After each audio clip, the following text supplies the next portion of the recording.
The tie I'm using today is a very, very special one. It used to belong to my boy Rodley.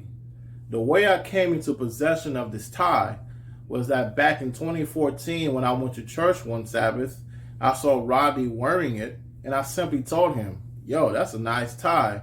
And immediately he took it off his neck and gave it to me. Now, people don't usually do stuff like that, so obviously I took that at very much value. And even though throughout the years I've bought a lot of ties, and usually when I buy new ones, I'll get rid of some other ones by giving them away, I've always held on to this one as a way to commemorate this great gift that Rodley gave me. But one major reason, the main reason I've really held on to this tie, is because it is the last piece of memory that I have of my boy Rodley. Because you see, the following year, around September of 2015, Rodley took his own life and committed suicide.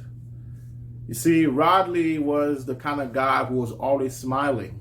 As a matter of fact, I had never seen Rodley not smiling. He was always a breath of fresh air. He was the kind of person to come and then ask, "Yo, man, do you want to pray? Do you need prayer?" without you even asking or expressing that you needed to pray. He was always smiling. When he came into the room, he brought a certain warmth and energy to the room. Yet, Rodley was wearing a mask. And when he committed suicide, it caught everybody by surprise. It caught me by surprise. I did not see past his smile and his energy. And one thing I also realized was that as much of an interaction I had with Rodley at church, I really didn't know him outside of church. I didn't even realize that he had two brothers until his funeral.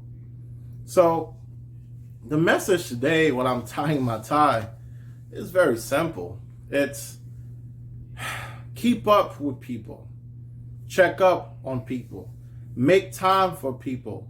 Value people. And making sure that we're not taking people for granted. Because you never know what they're going through. Depression doesn't have a face. Anxiety doesn't have a face. Suicidal thoughts doesn't have a face. The person could be smiling. They could look fine. But inside, they may be going through a lot and thinking about harming themselves. So check on people. Make time for people. Keep up with people.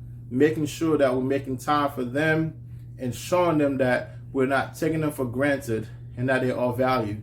Because, like me, you never know when the last thing you might have remaining from someone is just a token of their memory.